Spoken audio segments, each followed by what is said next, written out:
Welcome to Happy Hour. Over these next few episodes and the past couple, we are talking about the different types of liqueurs and why we might use them in different types of drinks. The first one we did was bourbon, whiskey, from the American South, generally speaking.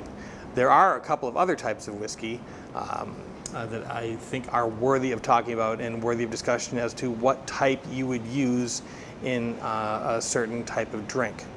Rye whiskey, which is a cousin of bourbon, a very like a kind of cousin that grew up next door to bourbon.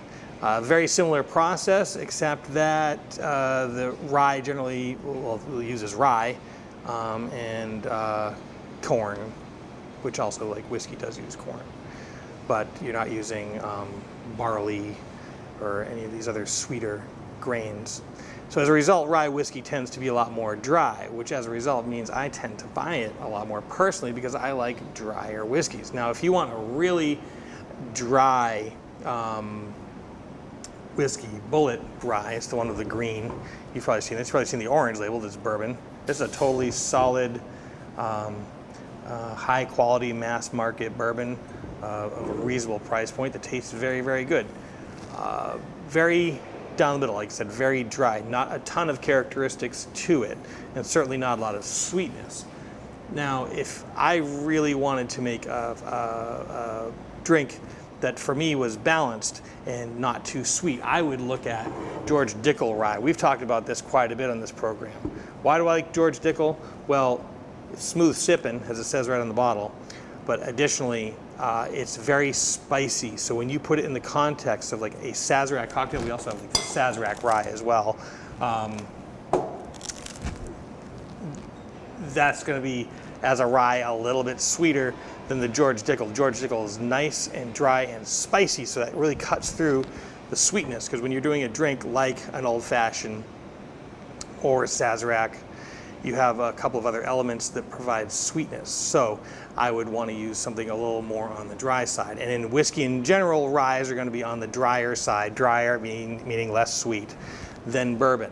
Don't get me wrong, bourbon's great. There's nothing wrong with bourbon, but sometimes you just kind of want to lighten up on the sweetness. So George Dickel Rye is a great option in that realm.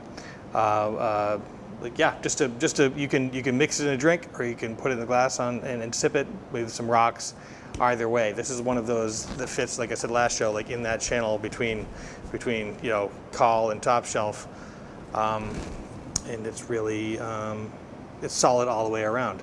Kind of like an MVP of the ryes, if you will. Now, sometimes, speaking of spicy, some people like a higher proof Rittenhouse Rye. You've probably heard of Rittenhouse. You've probably seen this bottle. It's got a really nice, distinct label. This is 100 proof, so it tastes very good. But also, there's additional spiciness on this one, a little heat. This one comes in hot because it is 100 proof. So,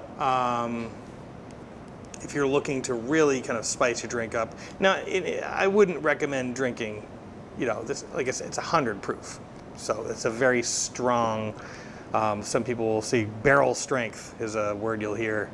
That just means like, check out your percentages on your whiskeys when you are using them, because you can kind of end up in a space where it's like, oh, I did not expect it to be that strong. And if you're not planning on that, that's not great, right? So just knowing what you're drinking is also good. But I would use this, the Rittenhouse Rye would be great in a rye old fashioned, because it would really stand up to the sweetness. It would be great in a rye sour, because you'll have ultimate total control over how sweet or not it is, because you can add more citrus or less, or sugar or less, and kind of control it. But this will be like a nice strong up the middle. You're not gonna lose a whiskey like this in a mixed drink like that. Now the other type of whiskey, there's Japanese whiskeys, single malt whiskeys, which are really beautiful and excellent, and you can spend as much as you want. On that note, Scotch whiskey, which is probably ground zero for whiskey in general, Scotch whiskey. I've got a bottle of Lafroig here. It's a great brand, a great example. Another one I like is Lagavulin 16. There's Oban or Oban. I get a little screwy on the pronunciations, as I'm sure we all do. Macallan's probably the most popular type of single malt Scotch. But these have a process. Scotch is made with barley, malted barley, and it's heated over a peat fire. So some of these can really be very peaty tasting and very strong indeed.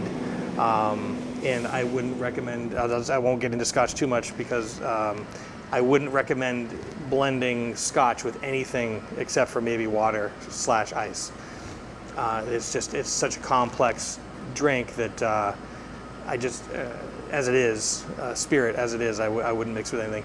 Now they do have blended Scotches that if, like Dewar's or Johnny Walker, there's all kinds of colors of Johnny Walker, different grades of agedness and whatnot, but you could use in a mixed drink, or like you do get into your blended Canadians, Crown Royal, Seagram's, whatnot. But that's other whiskeys, and hopefully you found that helpful. This has been Happy Hour, brought to you by Maine Spirits. You can learn more about this and many other drinks at mainspirits.com. You can download their app for your smartphone, which is a smart move. What to buy, where to buy it, what to do with it once you get it. And you can follow them on Instagram at main_spirits. But as always, I ask you to drink deliciously and responsibly.